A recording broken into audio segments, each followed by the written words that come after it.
My name is Benjamin, and I call my mother Christine.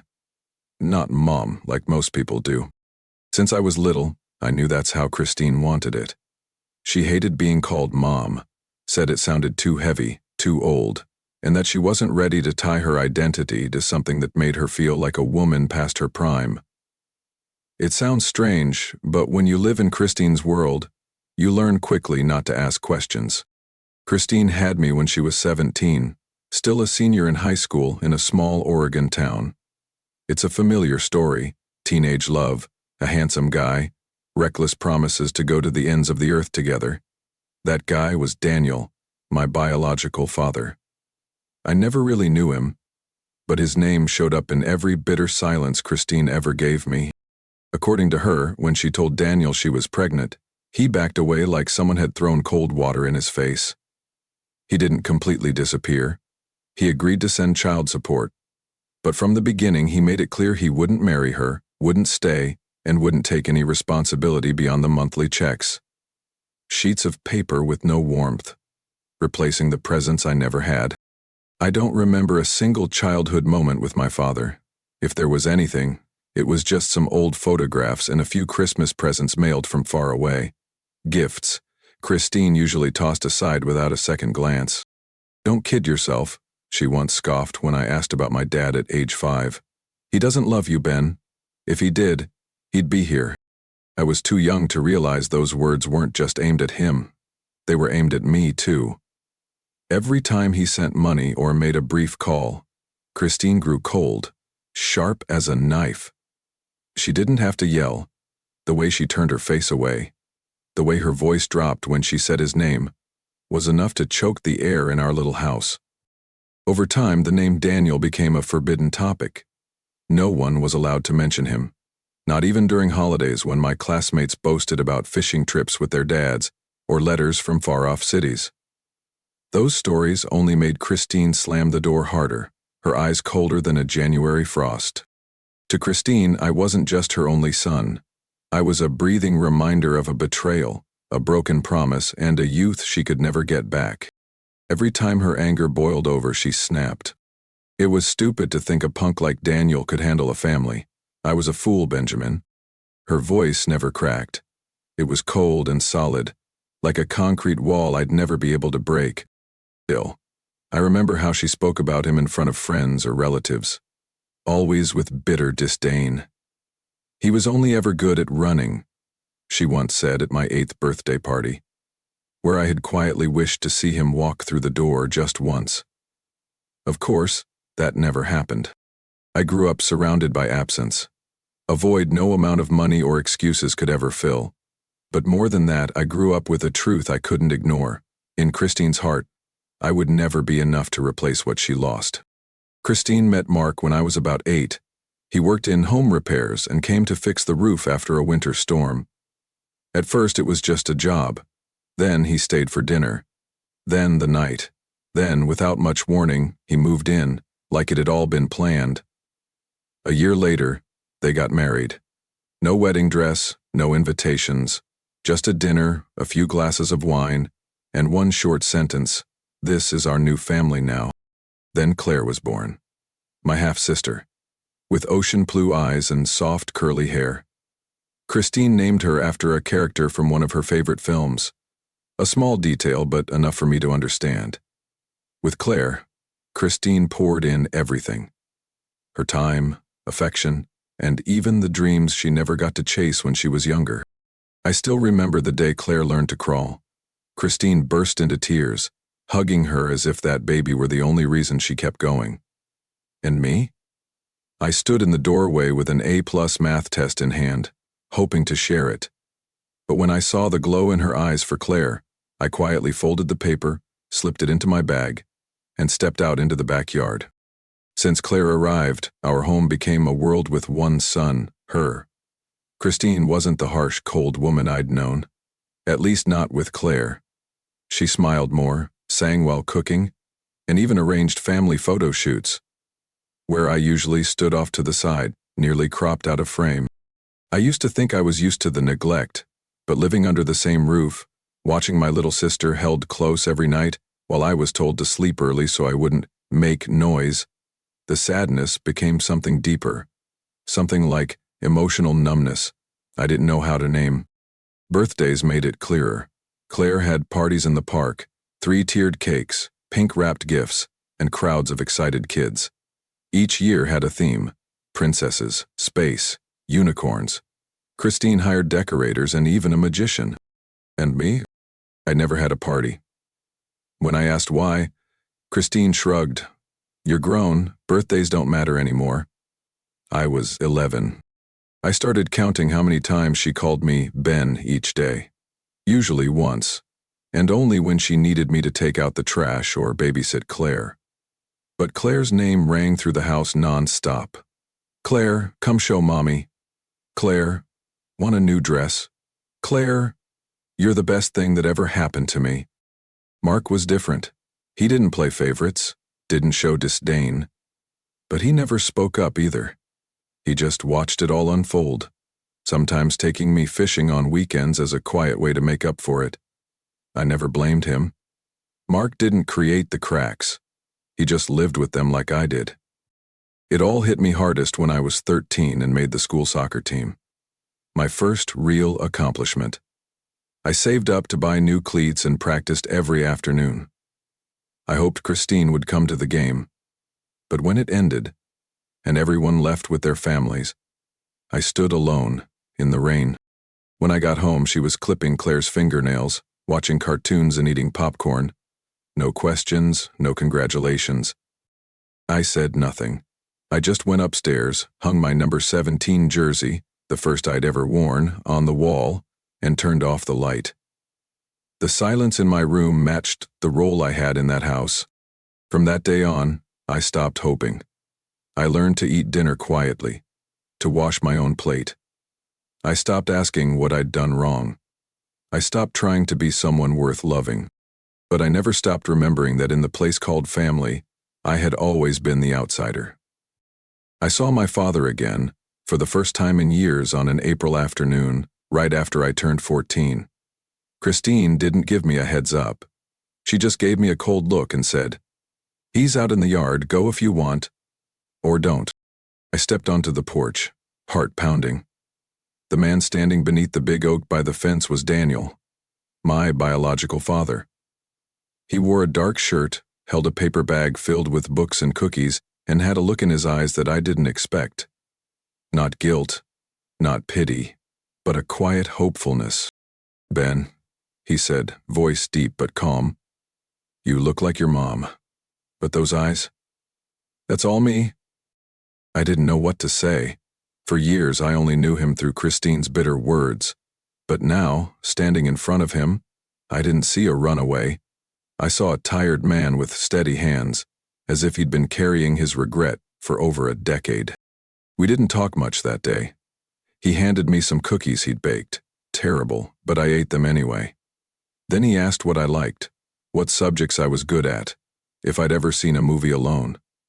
It was the first time someone asked me questions just to understand, not to compare or criticize. From then on, Daniel showed up every weekend, quiet, steady. He took me to the city library, taught me how to use the Dewey system.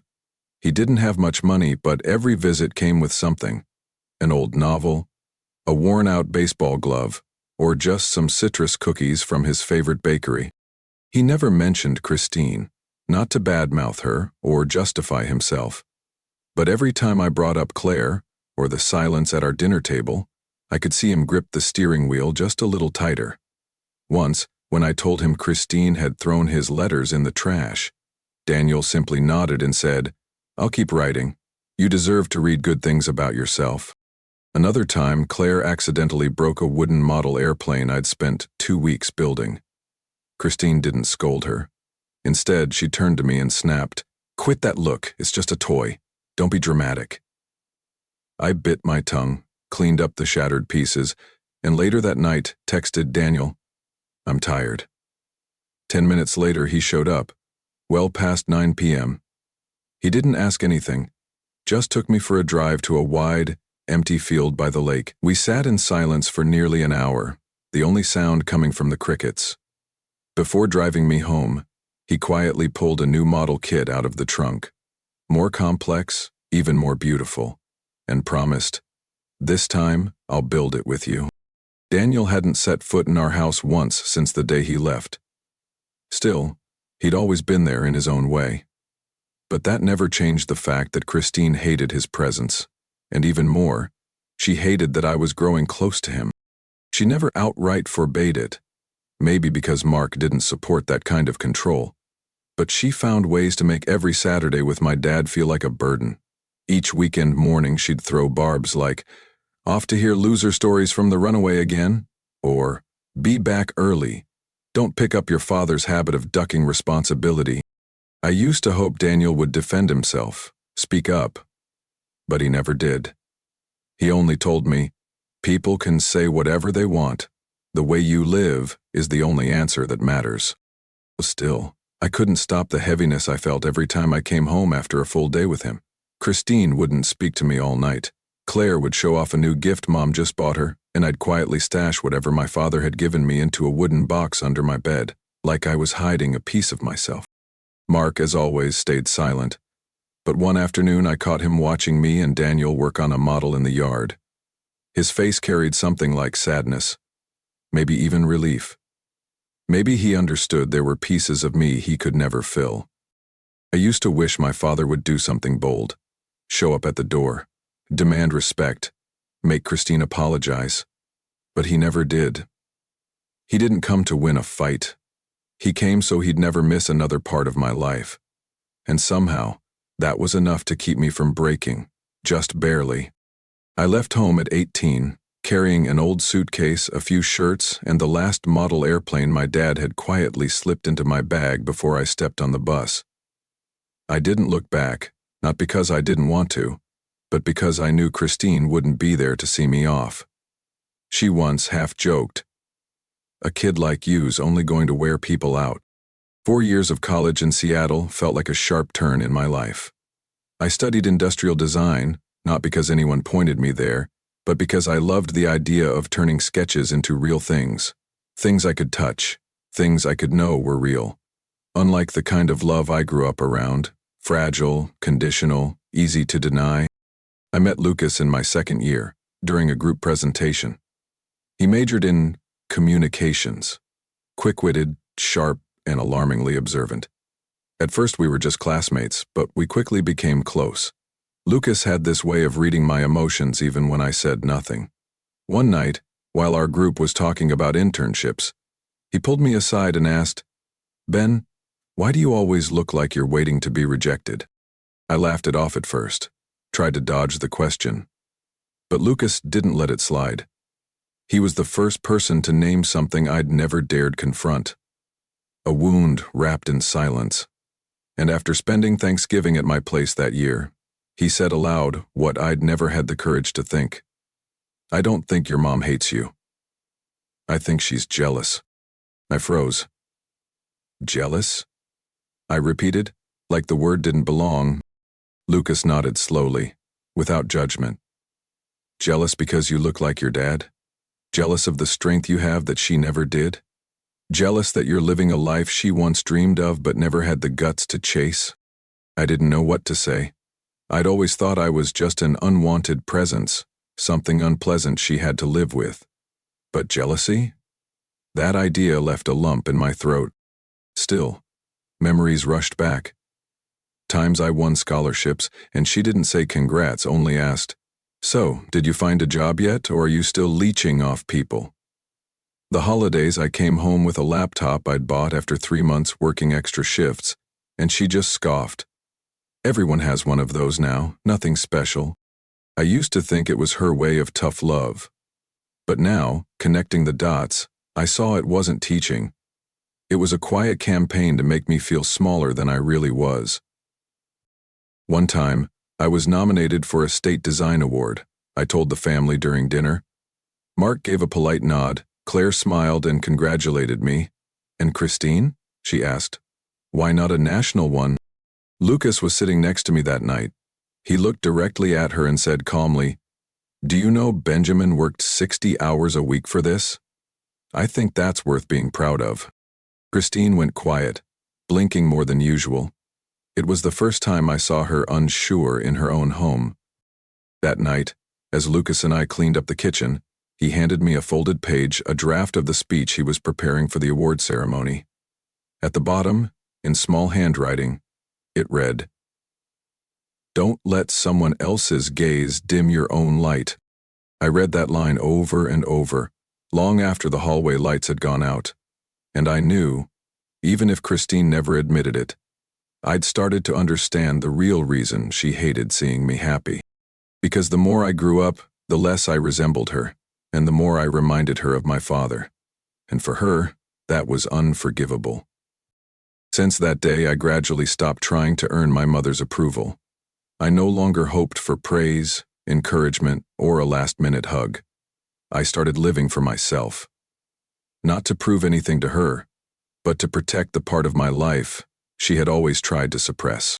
And once you realize that jealousy can disguise itself as family, you never look at hurtful words the same way again. You learn not to let yourself be swallowed by anger that was never yours to carry. I met Sophie the summer I turned 27, while working on an interior design project for a restaurant chain in Houston. She was the lead architect, confident, determined, and sharp enough to silence any room the moment she walked in. My first impression of her was simple. If there's a woman strong enough to never need protecting, it's her.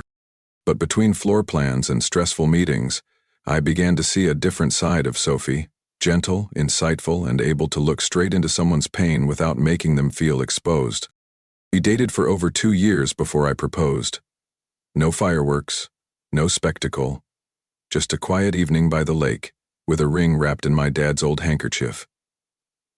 Sophie said yes without hesitation and smiled. "As long as you never give up, I'll always hold your hand." We had a simple wedding at a small chapel on the outskirts of San Antonio. Claire was the bridesmaid, and my dad walked Sophie down the aisle.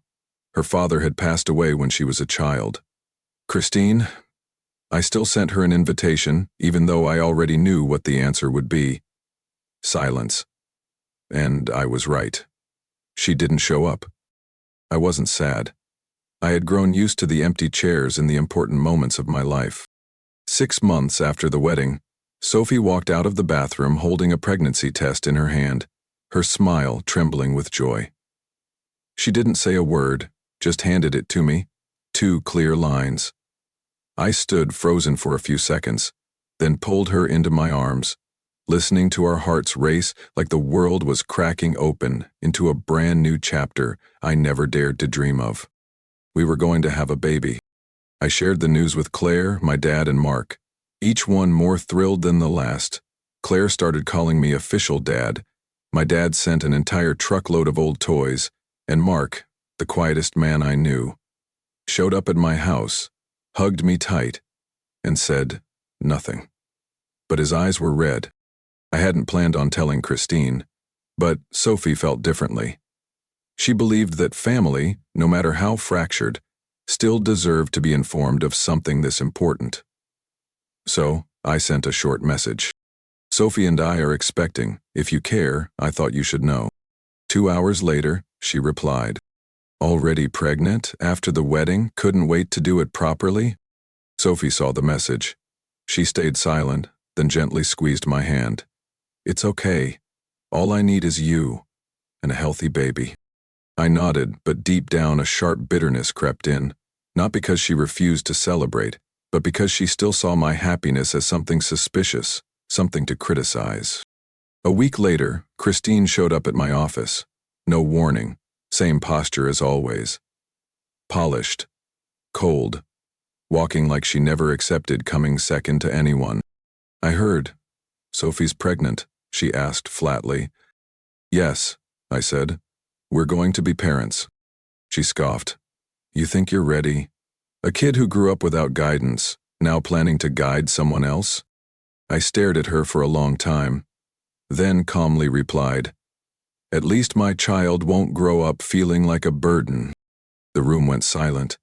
She stared hard at me, but for the first time, she didn't argue. She turned away and left. No dramatic exit, no last word. In that moment, I knew. I had fully stepped out from under her shadow. and I was about to redefine everything family was supposed to mean, with the one I was building myself. Christine reached out again 3 weeks later after that cold message I sent about the baby. This time, she called. I stared at the word Mom on the screen, a name that had never really fit. And finally, I answered. "We need to talk," she said, straight to the point. "Let's meet. Somewhere near my place." I agreed. Part of me wanted to believe she was trying to make things right, but my gut told me this meeting wasn't really about the baby. We sat in a lakeside cafe, the same one she used to take Claire to after class field trips, while I stayed home washing the car with Mark. As soon as the server poured our water, Christine got straight to the point. "I've thought this through," she said, not looking at me. "Sophie isn't right for you." I gripped my glass tighter, keeping my voice calm. "Why do you think that?" "She's too ordinary, no real background," she shrugged. "You're talented. I always hoped you'd marry someone more elevated. Someone like Rachel." I froze. Rachel. My college girlfriend. During senior year. The one Mom disliked because she was the only daughter of a Mexican immigrant family and had waited tables through school. "Rachel," I repeated, not believing my ears. "You called her a cheap gold digger." Christine didn't even flinch. "I've changed my mind." At least she had drive. "Sophie? You're dragging yourself down, Ben." I gave a bitter laugh. "Or are you just upset that the first one to get pregnant in this family wasn't Claire?" This time her eyes sharpened. Not angry, but hit where it hurt. "I'm not saying Claire's better," she said quietly, "but at least she didn't ruin the family's image by rushing into motherhood with a woman of no real worth." I set my glass down, every word she said nailing itself into my memory, not just for how cruel it was, but for how easily she said it, like I wasn't her son at all. "You don't see anything wrong with that?" Christine sighed, finally looking me in the eye. "Benjamin, I build relationships. I maintain reputation. I need to be respected in this community, and you're doing the opposite." I nodded slowly, my voice deepening. "So you're telling me that loving a kind, honest woman who's carrying my child is something shameful?" "Don't call her kind," she snapped. "She's nothing special. Besides, Ian's still single. He just opened a law office in Dallas, and I know he still thinks about you." My chest tightened. Ian. The man I'd loved at 23. A relationship that ended quietly because our lives were going different directions. I hadn't spoken to him in years. "What are you saying?" I asked, half angry, half numb. "I think you're rushing. And if there's a chance, Ian would still be a better match than Sophie." I couldn't decide whether to be shocked by her bluntness or by the fact that she was basically suggesting I abandon my family to chase someone she preferred. "You need to stop," I said, my voice no longer calm. "I'm not your project. I don't need you planning my love life. And I sure don't need you deciding who gets to have children with me." She stood up suddenly, grabbed her purse and left without another word. But before walking out the door, she turned back and said, "You'll regret this." That night, I told Sophie everything. She wasn't surprised. "I don't need your mother to love me," she said softly, resting her hand on her still flat belly. "I just need you to stand firm in what you believe. Because if you collapse in front of her, this baby will grow up under the same shadow that almost crushed you." I looked at my wife, heart squeezed tight. I knew one thing. If I didn't stop Christine now, the storm I'd barely survived would roll into the next generation. And this time, I wouldn't let it. I never thought I'd say those words to my mother, but then they came, clear, steady, no turning back. It was a sweltering Sunday afternoon. Sophie was 6 months along, her belly beginning to show. I was setting up the wooden crib in the nursery. My father had sent it from New Hampshire. Sweat on my forehead, sawdust on my arms. I heard the doorbell ring hard, like someone was trying to break the frame. I opened it. Christine. No warning, no call. She stood there, tense, holding a document bag and a sheet of printed paper. "We need to talk, Right now, she said, walking into the house without waiting for an invitation. Sophie came out of the kitchen, still holding the spoon from stirring porridge. She froze at the sight of Christine, her eyes instantly wary. I motioned for Sophie to step back, then turned to my mother. Can you make it quick? We're in the middle of something. Then I'll be brief, she said, setting the bag on the table. I spoke to a friend, a family counselor. According to her, you're in a toxic relationship. I didn't blink. Christine went on. Sophie is controlling you. You're so wrapped up in her that you can't see what's good for you anymore. Having a baby now is a mistake, and if you keep going like this, you'll lose everything. I laughed, not because it was funny, but because I couldn't believe what I was hearing. You think Sophie's manipulating me, that she got pregnant as some kind of trap? Christine nodded without hesitation. Nobody chooses to have a baby just months after getting married unless they have an agenda. I was that age once. I know how this works. I clenched my fists, feeling like I was back in the whirlwind I grew up in. But I wasn't a child anymore. I've put up with you my whole life, I said, my voice calm but firm. You've belittled me, insulted the woman I love, and dismissed everything I've tried to build. But this is where it ends. She raised an eyebrow. And yes, starting today, you are no longer a part of this child's life. The air instantly turned heavy. Christine stood up, hands trembling. You don't have the right to keep me from my grandchild. I'm not keeping you away, I replied. You did that yourself, with everything you've said and done. I can't let someone like you have influence over this baby. They deserve to grow up in a place filled with love, not poisoned by cruel words and constant comparisons. She scoffed, her eyes flashing cold. You think I want your child? Something born from a rushed marriage with a woman who's nothing special? Sophie had been standing at the kitchen doorway without a word, but now she stepped forward and gently placed her hand on my shoulder. Christine, she said softly, I've stayed quiet out of respect. But from now on, I won't let anyone hurt my family, no matter who it is. Christine looked at the two of us, her face frozen. So you're really choosing to cut your own mother out of your life? I nodded. It's not because I hate you. It's because I love my child enough not to repeat the cycle you trapped me in.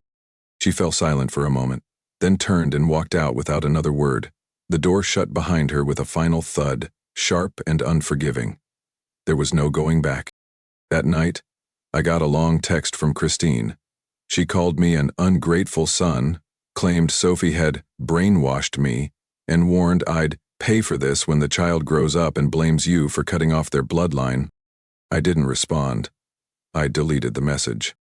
Then I placed my hand on Sophie's belly, where our child was growing day by day, and silently promised, no matter what happens, you will never be made to carry the kind of words that once shattered your father. The baby shower took place on a warm Saturday afternoon in early May. Sophie wore a soft cream dress, her face glowing under the gentle sun. We held it in Claire's backyard. Spacious, green, and close enough for everyone to come. I had never seen my father laugh so much. He made his rounds, proudly telling everyone about his first grandchild.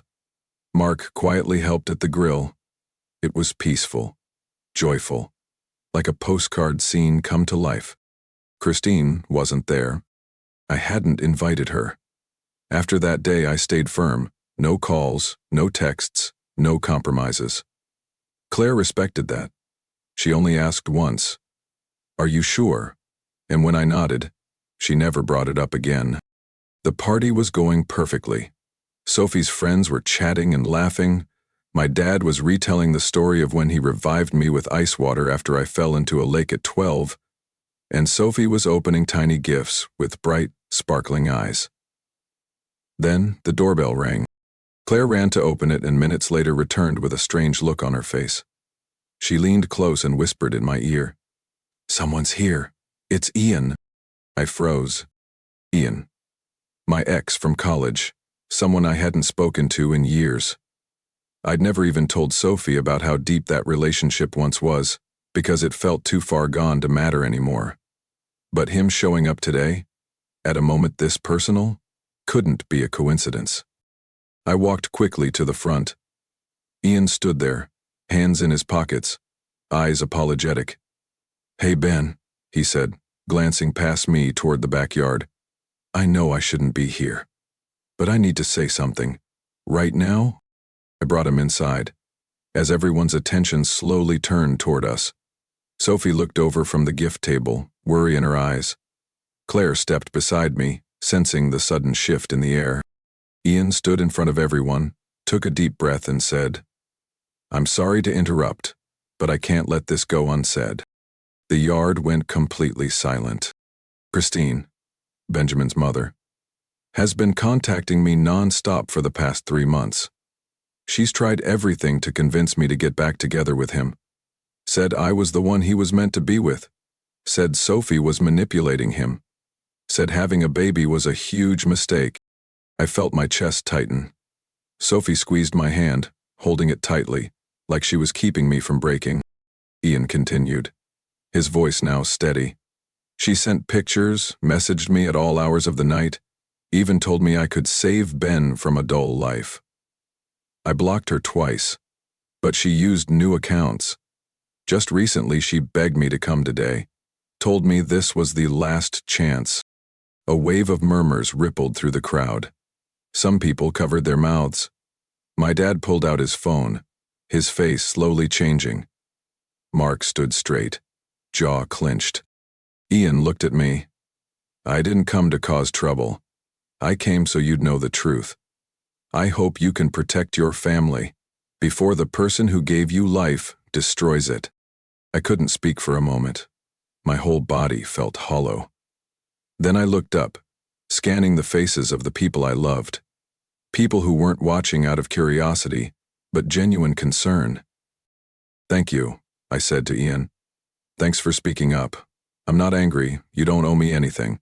But you just confirmed something for me, that my decision was the right one." I turned to my father, then to Sophie. "In my family, there's no room for anyone willing to destroy someone else's happiness, just to feed their own ego." Claire stepped forward, resting a hand on my shoulder. "And you won't go through this alone." Ian nodded to everyone, then quietly left. I didn't walk him out. I just stood there, looking at Sophie. She didn't say a word, but in her eyes, I saw both trust and sorrow. The party continued, but it was no longer carefree. 3 hours later, I got a text from an unknown number. "How could you do that to your own mother? After all those years of raising you, you let some outsider humiliate her in front of everyone?" I deleted the message, didn't reply.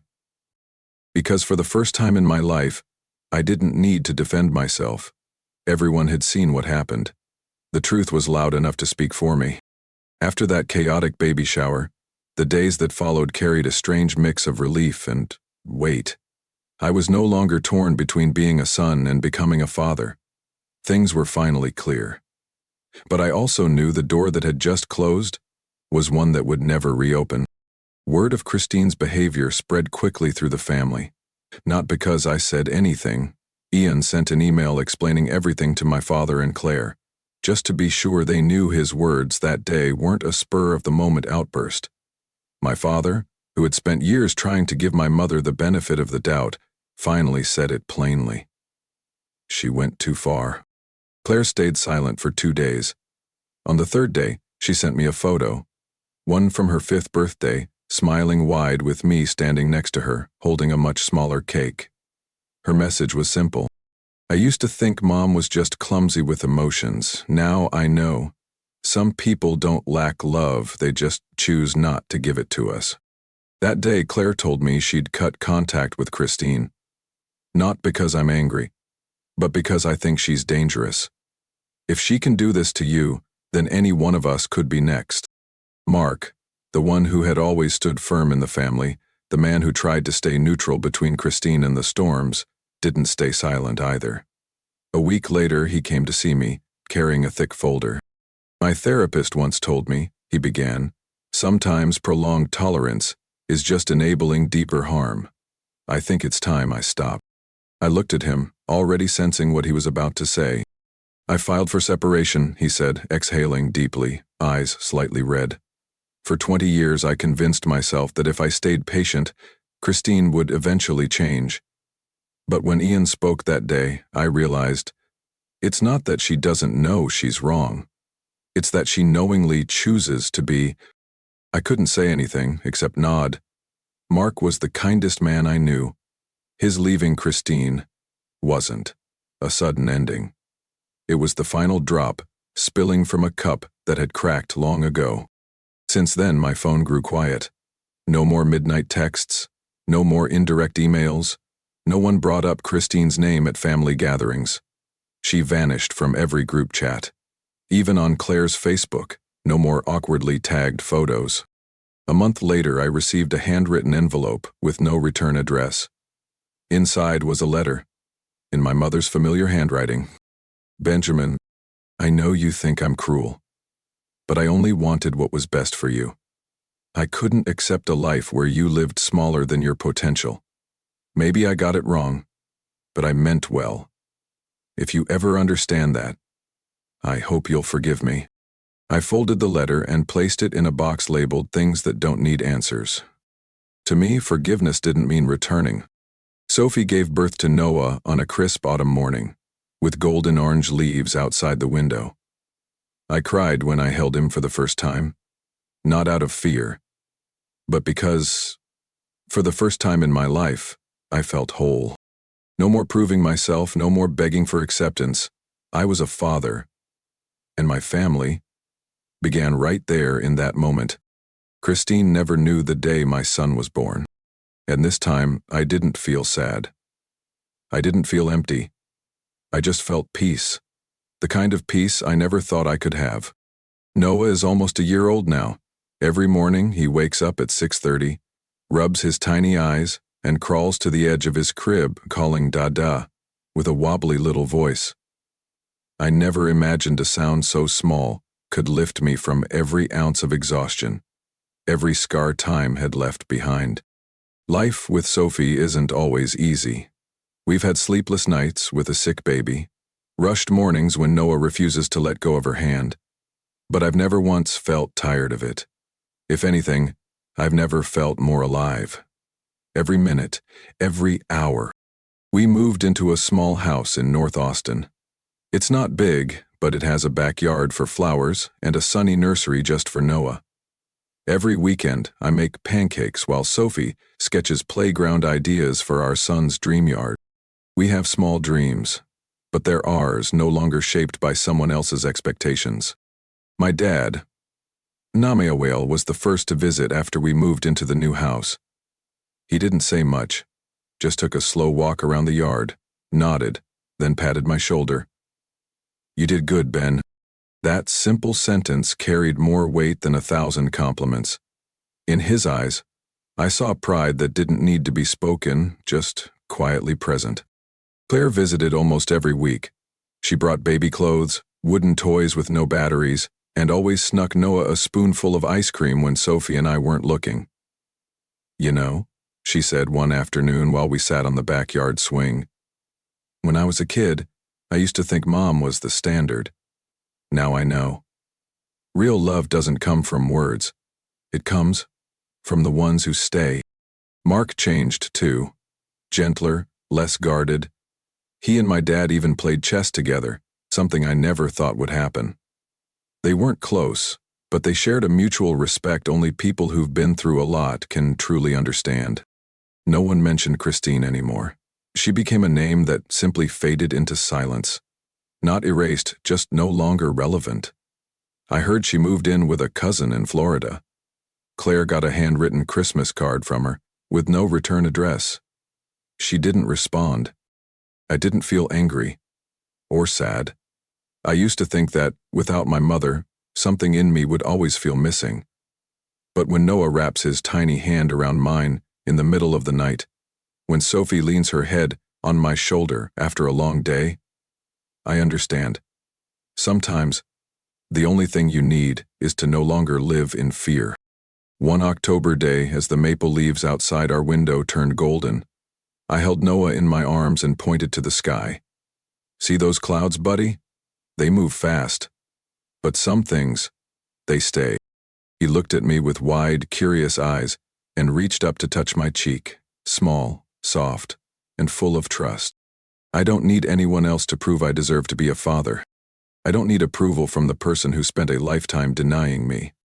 Family is no longer something I try to mold to fit someone else's standards.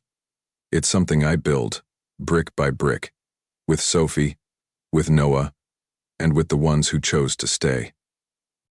I used to live in a house where love had to be earned. Now, I live in a home where love is simply understood. And maybe that's the greatest victory of my life. Benjamin's story is a powerful reminder that our past doesn't define our future. In life, we all carry wounds and disappointments, from family or those we once loved. But what matters most is how we face those scars, move forward, and build happiness for ourselves. Benjamin chose forgiveness, not to return to those who hurt him, but to free himself from the past. That is true strength, the kind that allows anyone to build a life that's meaningful and whole. What do you think about Benjamin's decision and how he built his new family? Share your thoughts in the comments. And don't forget to follow the channel for more heartfelt stories about parenting, healing, and modern family journeys.